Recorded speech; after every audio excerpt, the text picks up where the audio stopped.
America శాశ్వత నివాస కార్డుగా చెప్పే గ్రీన్ కార్డు పొందడం ఇక కష్టమేనంటున్నారు నిపుణులు.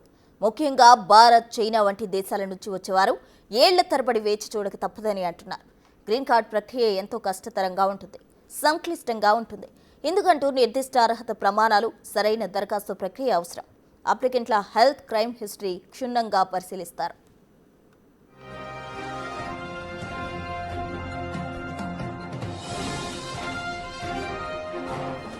ఇదిలా ఉంటే గ్రీన్ కార్డ్ అంటే పర్మనెంట్ గా ఇక్కడ ఉండడానికి పర్మిషన్ ఇచ్చినట్టు కాదని అంటారు ఉపాధ్యక్షుడు జేడీ వాన్స్. గ్రీన్ కార్డు ఇవ్వడం అంటే అమెరికాలో పర్మనెంట్ గా ఉండిపోవడానికి ఇచ్చే హక్కు లాంటిదేమీ కాదని అన్నారాయన. మామూలుగా అయితే గ్రీన్ కార్డును అధికారిక శాశ్వత నివాసిత్వ కార్డుగా భావిస్తారు. విదేశీయులు అమెరికాలో పర్మనెంట్ గా నివసిస్తూ పనిచేయడానికి అనుమతిస్తుంది. అలాగని శాశ్వతంగా నివసించేలా జీవితకాలపు భద్రతనివ్వదని అంటారు జేడీ వాన్స్.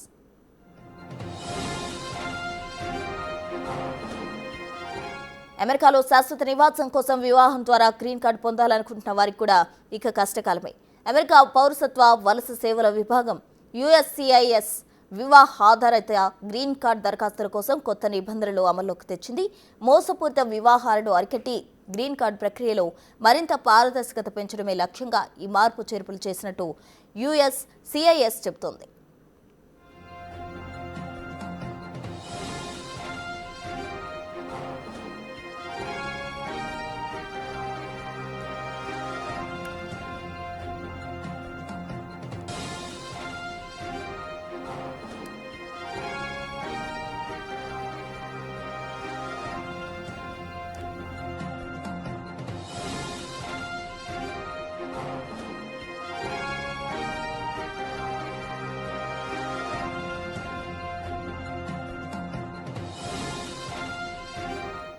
ఇక గ్రీన్ కార్డుకు కష్టకాలమే అంటున్నారు అమెరికా ఉపాధ్యక్షుడు జేడీ వాన్స్. దీనికి సంబంధించి మనతో బిగ్ టీవీతో మాట్లాడేందుకు సిద్ధంగా ఉన్నారు అంతర్జాతీయ వ్యవహారాల నిపుణులు సంజయ్ పులిపాక్ గారు. వారితో మాట్లాడదాం. నమస్తే అండి. నమస్తే అండి.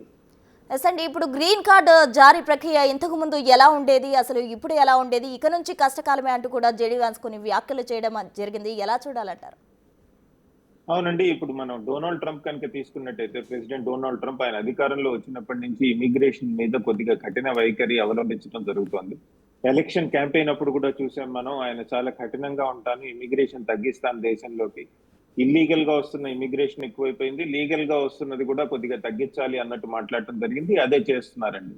ఈ మధ్య కాలంలో కనుక మనం చూసినట్టయితే గ్రీన్ కార్డ్ మీరు చెప్పినట్టు ఇందాక వస్తే కనుక ఇంకా దాదాపు పర్మనెంట్ గా అక్కడ ఉన్నట్టే, నెమ్మదిగా గ్రీన్ కార్డ్ నుంచి సిటిజన్షిప్ వచ్చేస్తుంది, గ్రీన్ కార్డ్ కూడా దాదాపు సిటిజన్షిప్ లాంటిదే అని అనుకునే వాళ్ళండి. లీగల్ గా అది కాదు, కానీ సాధారణంగా అట్లా దాన్ని చూస్తూ ఉండేవాళ్ళు. కానీ డొనాల్డ్ ట్రంప్ వచ్చిన తర్వాత గ్రీన్ కార్డ్ కూడా ఒక లాంగ్ టర్మ్ వీసా కిందే వర్ణించడం జరుగుతోంది. ఇందాక మీరు చెప్పినట్టు జేడీ వ్యాన్స్ వాళ్ళు కూడా అదే చెప్తున్నారు, దట్ గ్రీన్ కార్డ్ అనేది ఏదైతే ఉందో అది కూడా ఒక వీసానే, అదేమి సిటిజన్షిప్ వచ్చేసేది కాదు అని. ఇలాంటివి చాలా చర్యలు వాళ్ళు తీసుకోవడం జరుగుతోందండి. ఈ మధ్యకాలంలో కనుక మీరు చూసినట్టయితే ఒక 55 మిలియన్ ఎవరైతే విజిటర్స్ ఉన్నారో, వీసా మీద అమెరికాలో ఉన్నారో, వాళ్ళందరినీ కంటిన్యూస్ వెట్టింగ్ అనే పదం వాడారండి మొన్న ఇచ్చిన ఒక అఫీషియల్ స్టేట్మెంట్ లో. అంటే నిరంతరం వాళ్ళు ప్రవర్తన శైలి ఎలా ఉంది అని నిరంతరం మేము వాళ్ళ మీద నిఘా ఉంచుతాము అని అమెరికన్ అడ్మినిస్ట్రేషన్ చెప్పడం జరుగుతోందండి. అంటే మీరు కనుక సరిగ్గా వ్యవహరించకపోతే, రూల్స్ వైలేట్ చేసిన, ఏమన్నా యాంటీ అమెరికన్ యాక్టివిటీస్ కనుక పార్టిసిపేట్ చేస్తే కనుక మిమ్మల్ని దేశం నుంచి తీసేస్తామని చెప్పడం జరుగుతోందండి.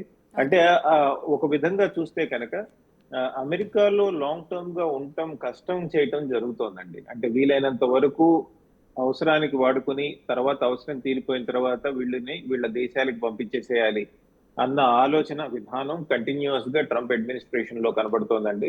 వీలైనంత వరకు ఎంతమందిని వీలైతే అంతమందిని ఏదో విధంగా దేశాలకు వెనక్కి పంపించేయటం జరుగుతోంది. ఉదాహరణకి ఇంతకు ముందు మనం చూసాం, ఉదాహరణకి ఆ స్టూడెంట్ ప్రొటెస్ట్ అది జరిగినప్పుడు ఎవరైతే హమాస్ కి కానీ ఇజ్రాయెల్ కి వ్యతిరేకంగా చేశారో వాళ్ళ సోషల్ మీడియా పోస్ట్ కూడా చూస్తామని చెప్పడం జరిగిందండి. చూసి వాళ్ళని వెనక్కి పంపించడం జరుగుతోంది. ఇప్పుడు కూడా అలాంటి ప్రక్రియ కేవలం స్టూడెంట్ వీసాస్ కి, మిగతా వాళ్ళకి కాదు, గ్రీన్ కార్డ్ హోల్డర్స్ కూడా అవలంబించేట్టు చేస్తామని చెప్తున్నట్టు వార్తలు వస్తున్నాయండి. అంటే మీరు కనుక అమెరికాని వ్యతిరేకిస్తూ లేదా అమెరికాకి విరుద్ధంగా ఏమన్నా చర్యలు తీసుకుంటే కనుక, లేదా మీరు సోషల్ మీడియా పోస్టులు వేసిన లేదా మీటింగ్స్ ఆర్గనైజ్ చేసినా మేము గ్రీన్ కార్డ్ క్యాన్సిల్ చేసి వెనక్కి పంపిస్తారు అన్న రిపోర్ట్స్ వస్తున్నాయి. అవి ఎంతవరకు వాస్తవం చూడాలి. బట్ ఓవరాల్ ట్రెండ్ అయితే కనుక అమెరికన్ అడ్మినిస్ట్రేషన్ ట్రెండ్ చూసుకుంటే కనుక వీలైనంత మందిని వెనక్కి పంపించేయాలి ఎలాగోలాగా అన్నట్టు కనపడుతుందండి. అంటే ఇప్పుడు ఈ విధంగా చేస్తే శ్రామిక శక్తి ఇలాంటివన్నీ తగ్గిపోయి ఆర్థికంగా కూడా ఇబ్బంది ఎదుర్కొనే పరిస్థితి ఉందంటూ కొంతమంది దీన్ని వ్యతిరేకిస్తున్నారు. ఎలా అసలు ఏంటి ముందు ఏ విధంగా ఉండేది, ఇక నుంచి ఎలా ఉండబోతుందంటారు? కరెక్ట్ క్వశ్చన్ అండి. అంటే ఒక ట్రంప్ అడ్మినిస్ట్రేషన్ కనుక తీసుకుంటే ఒక పారాడాక్స్ కనపడుతుంది. ఒక విచిత్రమైనటువంటి పాలసీ కనపడుతుంది. ఒక విధంగా ఆయన ఏమంటున్నారంటే ప్రపంచంలో ఉన్న మ్యానుఫ్యాక్చరింగ్ అంతా మళ్ళీ అమెరికాకి రావాలంటున్నారు. అంటే ఒకప్పుడు అమెరికా మంచి మ్యానుఫ్యాక్చరింగ్ పవర్ హౌస్ కదా, ఇప్పుడు కేవలం డిజిటల్ టెక్ సర్వీసెస్ ఇలాంటి వాటిల్లో కూడా ముందుకెళ్తోంది. ఆయన చాలా కాలంగా చెప్తోంది ఏంటంటే మనం కూడా మ్యానుఫ్యాక్చరింగ్ చైనా లాగా చేయాలి అని. చైనా లాగా మీరు మ్యానుఫ్యాక్చరింగ్ చేయాలనుకుంటే మీరు చెప్పినట్టు మానవ వనరులు చాలా అవసరం, హ్యూమన్ రిసోర్సెస్ చాలా అవసరం. కానీ అమెరికాలో ఆ హ్యూమన్ రిసోర్సెస్ ఉన్నాయా? అన్ని రంగాల్లో పనిచేసేటువంటి టెక్నికల్ నిపుణులు ఉన్నారా? లేరు కదా. అలాంటప్పుడు ఇమిగ్రేషన్ అవసరం అవుతుందండి. కాదు అనుకుంటే కనుక అవన్నీ వద్దు అనుకుంటే కనుక, ఇమిగ్రేషన్ వద్దు అనుకుంటే కనుక దెన్ మ్యానుఫ్యాక్చరింగ్ సెక్టర్ అమెరికాలో కొద్దిగా ఎదగటం కష్టం అవుతుంది. ఇప్పుడు ఉదాహరణకి మొన్న మనం తీసుకుంటే ఒక ట్రక్ డ్రైవర్ ట్రక్ నడుపుతూ పొరపాటున యాక్సిడెంట్ చేశారు. చేస్తే సరే ఆయన జైలుకి పంపించడం ఆ ప్రక్రియ అంతా స్టార్ట్ అయింది. దాంతో పాటు ఫారెన్ నుంచి వచ్చే ట్రక్ డ్రైవర్స్ అందరినీ ఆపేస్తా ఉన్నారు. సరే ఆపేశారు. రేపు పొద్దున్న మీ అమెరికాలోనే ఉన్నారా ఈ ట్రక్ డ్రైవర్స్ అందరినీ ట్రక్కులన్నీ నడపడానికి? ఒకవేళ అక్కడ ఉన్న హ్యూమన్ రిసోర్సెస్ ట్రక్ డ్రైవింగ్ లోకి వాటిల్లోకి వెళ్తే కనుక మీరు వేరే రంగాల్లో కావాల్సిన కన్స్ట్రక్షన్ ఇండస్ట్రీకి కావాల్సిన మ్యాన్ పవర్ సరిపోతుందా? అంటే అమెరికా పాపులేషన్ చిన్నది కదా, భారత్ లాగా ఒక బిలియన్ పీపుల్ లేరు కదా వాళ్ళ దగ్గర. సో ఇవన్నీ చూసుకోవాల్సిన అవసరం ఉందండి. చాలా మంది నిపుణులకి చూస్తుంటే అనిపిస్తోంది ఈ ఈ లేబర్ ఫోర్స్ మేనేజ్మెంట్ ఏదైతే ఉందో అది కనుక అమెరికా క్లియర్ గా ఎక్స్ప్లెయిన్ చేయగలిగితే వేరే దేశాలు కూడా ప్లానింగ్ చేసుకుంటాయి కదా. అంతేకాదు కంపెనీస్ కూడా ప్లానింగ్ చేసుకుంటాయి. వేరే దేశాల సంగతి వదిలేయండి, ఇప్పుడు పెద్ద పెద్ద కంపెనీస్ ఉన్నాయి. ఓకే, మున్ముందు రోజుల్లో ఇవన్నీ కూడా మనం అమెరికాలోనే చేయాలట అని క్లియర్ గా మీరు ఒక 5-year ప్లాన్ లాంటిది ఇస్తే కనుక డొనాల్డ్ ట్రంప్, దెన్ అక్కడ ఉన్న కంపెనీస్ ప్రిపేర్ అవుతాయి. ఉన్నాయా లేదా మనకి మ్యాన్ పవర్, అటువంటి ప్లాన్ ఎంతవరకు ఫీజిబుల్ అవుతుంది అని కూడా చర్చ నడుస్తుందండి. అలాంటిది లేకుండా అంటే ఇప్పటి వరకు కూడా ట్రంప్ తీసుకున్న ప్రతి డెసిషన్స్ కి చాలా మంది అమెరికన్స్ వ్యతిరేకించిన పరిస్థితి. మరి గ్రీన్ కార్డ్ విషయంలో కూడా సిచ్యువేషన్ అదే విధంగా మారే అవకాశం కూడా ఉంది. మరి మున్ముందు ఎలా ఉండబోతుందంటారు? గ్రీన్ కార్డ్ విషయంలో వాటిల్లో కూడా అండి అదే ఇందాక మనం ఇప్పుడు మాట్లాడుకుంటున్నట్టు వాళ్ళకి కావాల్సిన హ్యూమన్ రిసోర్సెస్ ఏంటి, వాళ్ళకి దేశంలో ఎంత ఉంది హ్యూమన్ రిసోర్సెస్, టెక్నికల్ రిసోర్సెస్. ఇప్పుడు చాలా మంది ఇండియన్స్ అక్కడికి వెళ్తున్న వాళ్ళు టెక్ రంగానికి చెందిన వాళ్ళు, అంటే అట్లీస్ట్ మన తెలుగు రాష్ట్రాల నుంచి హర్యానా, పంజాబ్ అవి తీసుకుంటే కనుక మనం ఇందాక మాట్లాడుకున్నట్టు ట్రక్ డ్రైవర్స్ ఇట్లాంటి వాళ్ళు కూడా ఉన్నారు. బట్ ఓవరాల్ గా గ్రీన్ కార్డ్స్ అవి టెక్ రంగం వాళ్ళకి తీసేస్తే లేదా వాళ్ళకి తీసేయకపోయినా ఇబ్బందులు కల్పిస్తే అక్కడ అమెరికన్ టెక్ కంపెనీస్ ఎలా పనిచేస్తాయి, ఏ విధంగా ఉన్నాయి అంటే కేవలం భారత్ నుంచే కాదు కదండి. H1B లేదా గ్రీన్ కార్డు మిగతా వాటి మీద అక్కడ నివసిస్తున్న వాళ్ళు వివిధ దేశాల నుంచి ఉన్నారు. సో ఆ టెక్ కంపెనీస్ కానివ్వండి, మిగతా మ్యానుఫ్యాక్చరింగ్ కంపెనీస్ కానివ్వండి, మీరు గ్రీన్ కార్డ్ కూడా H1 తో పాటు గ్రీన్ కార్డ్ కూడా ప్రెషర్ బిల్డప్ చేస్తే వాళ్ళు లాంగ్ టర్మ్ ప్లానింగ్ ఎలా చేసుకుంటారు, లాంగ్ టర్మ్ మ్యానుఫ్యాక్చరింగ్ ఎలా నడుస్తుంది, లాంగ్ టర్మ్ టెక్నాలజీ డెవలప్మెంట్ ఎలా నడుస్తుంది, ఇవన్నీ కూడా ఒక నిర్దిష్టమైన ప్రణాళిక డొనాల్డ్ ట్రంప్ అనౌన్స్ చేస్తే మన దేశం సంగతి వదిలేండి, అక్కడ అమెరికన్ కంపెనీస్ కూడా చాలా ఉపయోగపడుతుంది. అప్పుడు వాళ్ళు భారత్ నుంచి ఎంతమందిని తీసుకోవాలి, ఎంతమందిని తీసుకోకూడదు అన్న దాని మీద ఒక క్లారిటీ వస్తుంది, ఒక ప్రిడిక్టబిలిటీ వస్తుంది. ఇప్పుడు డొనాల్డ్ ట్రంప్ తో వస్తున్న ప్రాబ్లం ఏంటంటే రేపు పొద్దున్న లేచి ఆయన ఏమంటారో తెలియదు. సో దాంతో మనకి కొద్దిగా ఇబ్బందులుగా ఉంటుంది. మనకే కాదు అమెరికన్ కంపెనీస్ కూడా చాలా ఇబ్బందిగా ఉంటుంది. ఇది కనుక కొంత స్ట్రక్చర్ తీసుకొస్తే బానే ఉంటుందండి, ప్రిడిక్టబిలిటీ తీసుకొస్తే దీనిలోకి బానే ఉంటుంది నా ఉద్దేశంలో. ఇప్పుడు ఉదాహరణకి మనం ఇందాక మాట్లాడుతున్నట్టు యాంటీ అమెరికన్ కార్యకలాపాలు చేసిన వాళ్ళందరినీ వెనక్కి పంపిస్తాం, సోషల్ మీడియాలో పోస్టింగ్ చేసిన వాళ్ళందరినీ వెనక్కి పంపిస్తాం అంటున్నారు. యాంటీ అమెరికన్ అంటే ఏంటి, దాన్ని ఎలా వర్ణిస్తారు మీరు?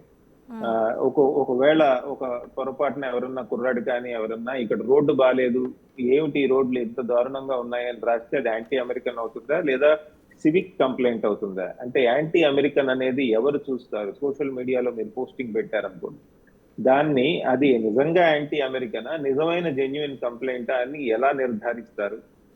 అది నిర్ధారించే ప్రక్రియ ఏంటి? దీనిలో కోర్టుల యొక్క కోర్ట్స్ కానీ, జ్యుడిషియల్ సిస్టమ్ కానీ వీటి యొక్క పాత్ర ఏమిటి అని కూడా ఆలోచించాల్సిన అవసరం ఉంది. అంటే ఇందాక నేను చెప్పినట్టు కొద్దిగా ప్రిడిక్టబిలిటీ, క్లారిటీ ఇస్తే బాగుంటుంది. ఇప్పుడు ఇప్పటిదాకా చూసినట్టయితే ఒక 6,000 మంది స్టూడెంట్ వీసాలు క్యాన్సిల్ చేశారని. అంటే భారత్ కి చెందిన వాళ్ళే కాదండి, ప్రపంచవ్యాప్తంగా అన్ని దేశాలకి చెందిన వాళ్ళు. అందులో 200 పీపుల్, 300 స్టూడెంట్స్ లేదా స్టూడెంట్ వీసాల మీద వచ్చిన వాళ్ళు, ఫెలోషిప్స్ మీద వచ్చిన వాళ్ళు, వాళ్ళు కొద్దిగా ఉగ్రవాదానికి మొగ్గు చూపుతున్నట్టు కనబడుతుంది కాబట్టి తీసేయడం జరిగిందని చెప్తున్నారండి. ఓకే. ఫైన్. కాకపోతే మీరు ఈ సోషల్ మీడియా పోస్ట్ ని వాటిని కనుక యాంటీ అమెరికన్ అంటే వాటిని ఎలా నిర్ధారించబోతున్నారు? ఏ ఏ ఏ పనులు యాంటీ అమెరికన్ కింద ఫాలో అవుతాయని కూడా చూసుకోవాలండి. ఒక ఓకే. యాక్సిడెంట్ జరిగితే అంటే చెప్పండి. ఇప్పుడు ట్రంప్ రూల్స్‌తో మన వాళ్ళు ఇతర దేశాల వైపు కూడా చూసే అవకాశం ఉందంటారా? అంటే ఏ ఏ దేశాలు స్వాగతిస్తున్నాయి? ఇప్పటికే చాలా మంది వీసాలు కూడా హోల్డ్ చేయడం జరిగింది. ఈ నిర్ణయంతోటి మళ్ళీ ఎటువంటి మార్పులు సంభవించబోతున్నాయని అందరిలో ఒక ఆందోళన కూడా వచ్చే అవకాశం ఉంది కాబట్టి ఇతర దేశాలకు వెళ్ళే అవకాశం ఉందంటారా? ఏ ఏ దేశాలు మనల్ని స్వాగతిస్తున్నాయి అనుకోవచ్చు?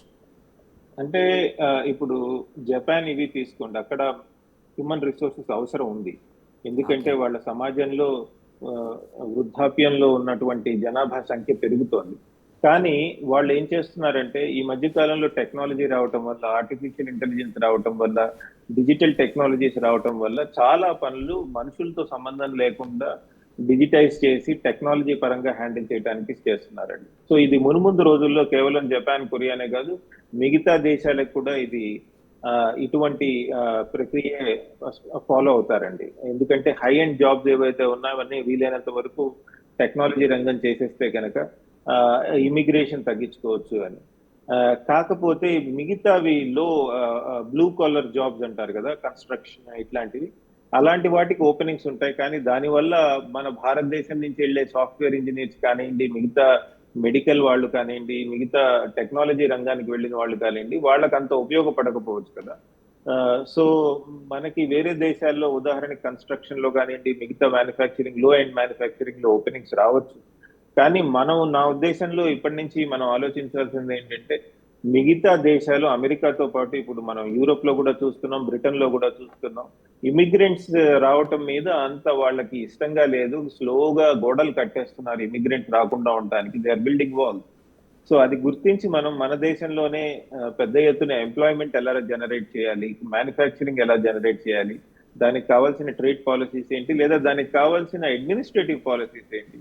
ఒక వ్యక్తి ఈ రోజు ఒక ఫ్యాక్టరీ స్టార్ట్ చేయాలంటే ఇండియాలో ఈ రోజుకి చాలా కష్టంగానే ఉంటుంది కదా. చాలా పర్మిషన్స్ అవి తీసుకోవాలి, అలసిపోతారు. కేవలం అడ్మినిస్ట్రేటివ్ ప్రాసెసెస్ తోనే అలసిపోతూ ఉంటారు. సో ఈ ప్రక్రియని ఈజ్ ఆఫ్ డూయింగ్ బిజినెస్ అంటాం కదా. కేంద్రం అంటే అన్ని ప్రభుత్వాలు, కేంద్ర ప్రభుత్వం, రాష్ట్ర ప్రభుత్వం, మున్సిపల్ అడ్మినిస్ట్రేషన్స్, ఇవన్నీ కూడా ఈజ్ ఆఫ్ డూయింగ్ బిజినెస్ మీద ఫోకస్ చేసి మన దగ్గర ఎక్కువ ఎంప్లాయ్మెంట్ ఎలా జనరేట్ చేయాలి అని ఆలోచించాల్సిన అవసరం ఎంతైనా ఉందండి. ఓకే. ఇప్పుడు చాలా మంది కూడా గ్రీన్ కార్డ్ ద్వారా అంటే అమెరికా వెళ్ళాలనుకోవడం, వివాహం ద్వారా కావచ్చు అలా వెళ్ళాలి అనుకుంటున్నారు. అంటే వివాహానికి సంబంధించి కూడా కొన్ని రూల్స్ పెడతాము అంటూ జేడీ వాన్స్ వ్యాఖ్యానించడం జరిగింది. మరి ఇది కూడా కష్టతరం అయ్యే అవకాశం ఉందంటారా? ఎలాంటి ఇబ్బందులు ఎదుర్కోవాల్సి ఉంటుంది? అంటే ఎగ్జాక్ట్ గా వాళ్ళు ఎటువంటి రూల్స్ తెస్తున్నారు అనేది చూడాల్సిన అవసరం ఉందండి. బట్ ఓవరాల్ గా చూస్తే ట్రెండ్ వాళ్ళు అటువైపే వెళ్తారండి. వీలైనంత వరకు ఇమిగ్రేషన్ తగ్గిస్తున్నారు. ఇప్పుడు ఒక వ్యక్తికి నేను H1B ఇచ్చి ఉద్యోగానికి తెప్పించుకుంటే వాళ్ళతో పాటు హస్బెండ్ కానివ్వండి, వైఫ్ కానివ్వండి వెళ్తే వాళ్ళకి ఆటోమేటిక్ గా ఎంప్లాయ్మెంట్ రైట్స్ ఇవ్వాలా వద్దా అన్న దాని మీద అక్కడ చర్చ నడుస్తోందండి. ఈ మధ్య కాలంలోనే కాదు, ఇంతకు ముందు కూడా ఈ చర్చ నడిచింది. కాకపోతే డొనాల్డ్ ట్రంప్ వాళ్ళ ఆలోచన విధానం చూస్తే మనకేమనిపిస్తుంది అంటే అలా ఇవ్వకూడదు, అలా ఇవ్వకుండా ఉంటే బాగుంటుంది అన్న వైఖరి వాళ్ళలో కనబడుతోంది. మున్ముందు రోజుల్లో నా ఉద్దేశం కూడా వాళ్ళు ఇంకా కఠినం చేస్తారండి. వీలైనంత వరకు జాబ్స్ మార్కెట్ కానీ అవి కూడా ఇమిగ్రేషన్ కి బాగా టైటన్ చేయడం జరుగుతుంది. ఈ ప్రక్రియల వల్ల అమెరికన్ మ్యానుఫ్యాక్చరింగ్ మీద వాటి మీద ఎట్లా ఇంపాక్ట్ ఉంటుంది అని చూడాల్సి ఉంటుందండి. బట్ ఓవరాల్ గా అయితే నా ఉద్దేశంలో ఇమిగ్రేషన్ మీద కొంత వ్యతిరేకత ఉంది ఆ సమాజాల్లో. వాళ్ళకి రాజకీయంగా లాభంగా ఉంటుంది ఇమిగ్రెంట్స్ ని వ్యతిరేకించి మాట్లాడటము, లేదా మన దేశంలో ఉన్న తప్పులన్నిటికీ ఇమిగ్రెంట్సే కారణము, లేదా ఇమిగ్రెంట్స్ వల్లే మనకి ఉద్యోగాలు పోతున్నాయి, మనం నష్టపోతున్నాం అన్న రాజకీయ రెటారిక్ ఏదైతే ఉందో, మాట్లాడే విధానం కానివ్వండి, జనాలతో కమ్యూనికేట్ చేసే విధానం కానివ్వండి, ఇవన్నీ కూడా పెద్ద ఎత్తున ఆ సమాజంలో అమెరికానే కాదు చాలా వెస్ట్రన్ దేశాల్లో చూస్తున్నాం, చాలా ఓకే. ఎక్కువగా ఉంటుంది.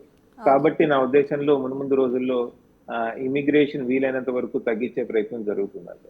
ఓకే అండి. థ్యాంక్ యూ సంజయ్ పులిపాక గారు. సో చూసాం బిగ్ టీవీతో సంజయ్ పులిపాక గారు మాట్లాడడం జరిగింది. అయితే ఏదైతే జేడీ వాన్స్ అమెరికా ఉపాధ్యక్షుడు జేడీ వాన్స్ చేసిన వ్యాఖ్యలకు సంబంధించి ఆయన మాట్లాడడం జరిగింది. రానున్న రోజుల్లో ఇమిగ్రేషన్ అనేది తగ్గే అవకాశం ఉంది. అమెరికా వైపు వెళ్లకుండా ఇతర దేశాల్లో కూడా అవకాశాలు ఉండే అవకాశం ఉందంటూ కూడా ఆయన చెప్పడం జరిగింది.